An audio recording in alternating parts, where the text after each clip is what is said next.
Welcome back to the channel, welcome back Explorers. My name's Jack. Last night I decided to watch my first ever hockey game, the Chicago Blackhawks in their season opener. I've never watched hockey before. I remember going to see it as a kid, maybe 2 or 3 times in London to watch a team called the London Knights. But I don't know anything about the sport. Honestly, the furthest my knowledge is probably Wayne's World. Game on! Game on! When they're in the street playing street hockey. And I'll be honest, the first thing I noticed about the sport, other than the violence that everyone talks about, the speed. The speed of the sport is insane. I cannot get over how non-stop it is. Like, as I said, all I know realistically, other than Wayne Gretzky, Clint Malarchuk and his neck injury, I don't really know anything about the sport. So I thought, as we're delving into new sports on this channel, Hockey Explained, rosters, positions, officials, stadiums, ice and more. We're going to delve into it a little bit. So if you are new around here and you like what you see, leave a like, leave a comment, subscribe, all the good stuff. Lets YouTube know I'm doing something you enjoy. If you're old around here, welcome back Explorers. Let's jump into some hockey, shall we? And without further ado, follow me. Won't you?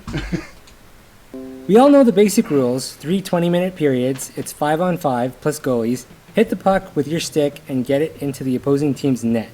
But hockey's fast, and there's just so much going on that it can get tough to keep up with everything else that you're watching. In this video, I just want to give more context to any new fans and explain everything that you see when you first tune in to a hockey game. First, we'll go over the arena, then we'll talk about the personnel running the game, and finally, we'll go over the composition of a hockey team. Awesome. My name is Matt, and this is Hockey Visually Explained. Go and subscribe. Go and subscribe. Welcome to Benchworm. We make videos that help people understand sports because we believe enjoying sports brings communities together. It definitely does. Every NHL team plays in an indoor building.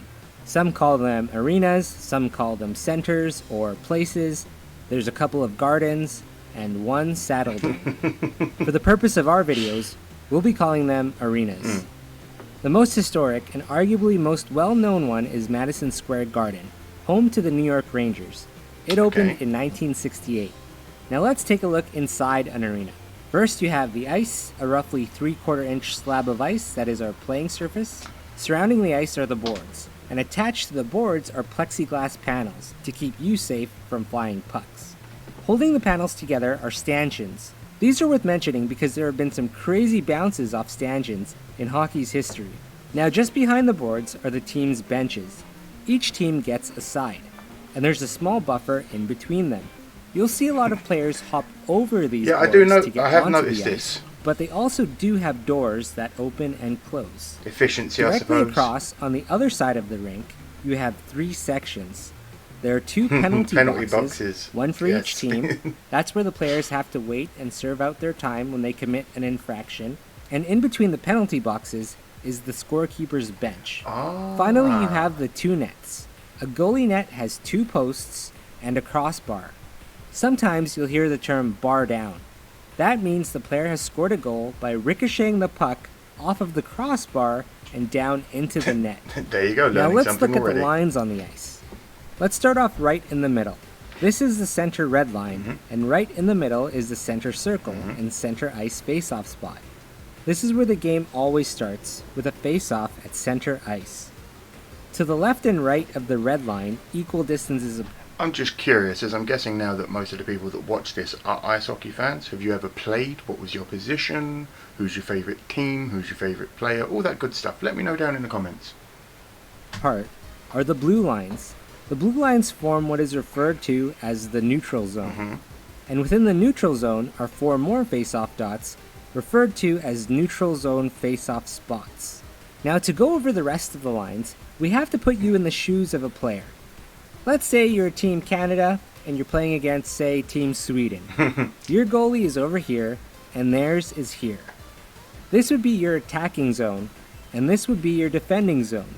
Both are identical, In the but middle, this terminology it's a is neutral. important to Makes know sense. for when you're watching games. When a player is trying to score, they are on the offensive, and when a player is in this zone trying to prevent another team from scoring, they are playing defense.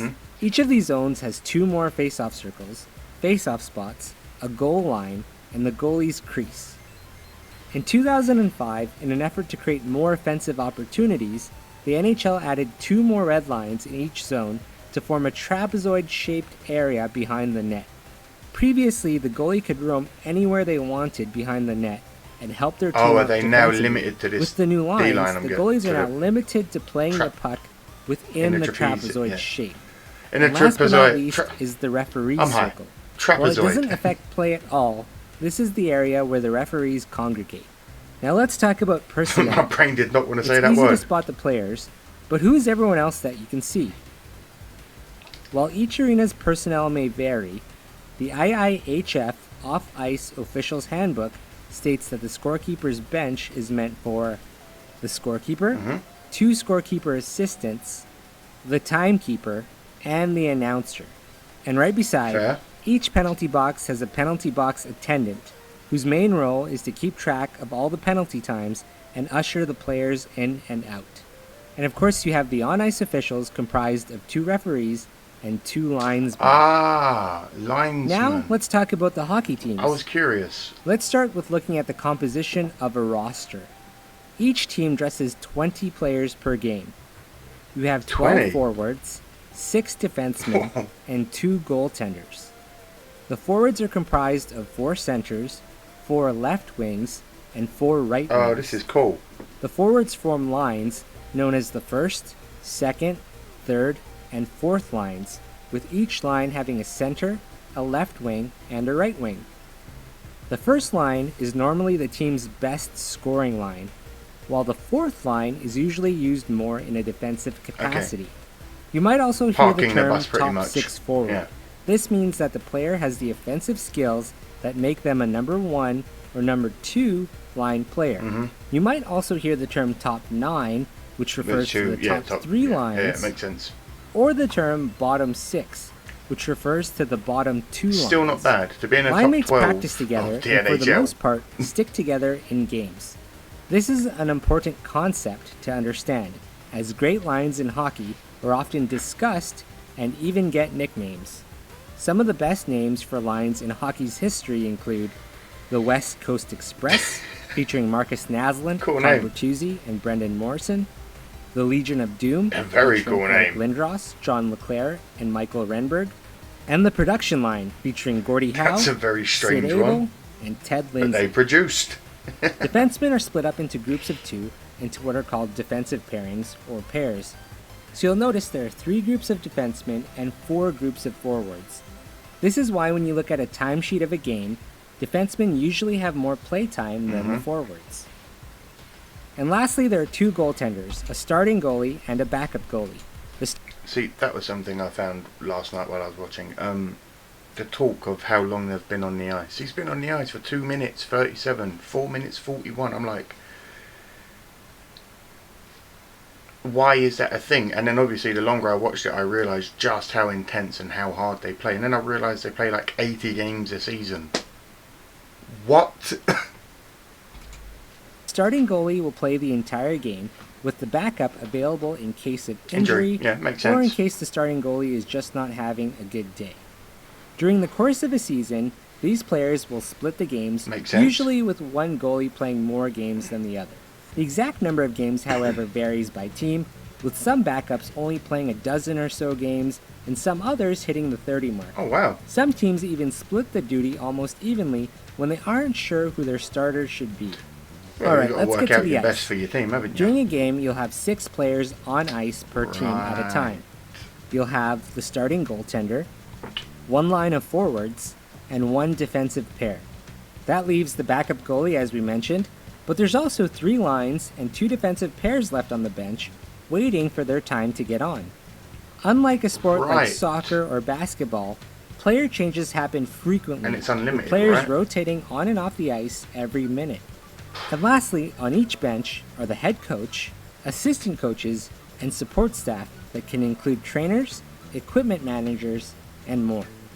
It's There's a lot crazy. more people that make the game, like the Zamboni driver and the people that clean the ice during. It's crazy that they've got all of that team on one set of benches.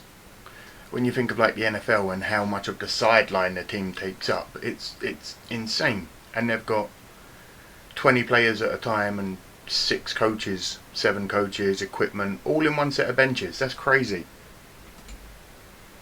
Commercial breaks and the mascots, and of course the crowd. We could go on forever, but we hope this gives you a great starting It point to definitely start did understanding hockey and even lay help out you with quite a watching lot. your first game. Thanks for watching. We are Benchworm, teaching you sports from the bench.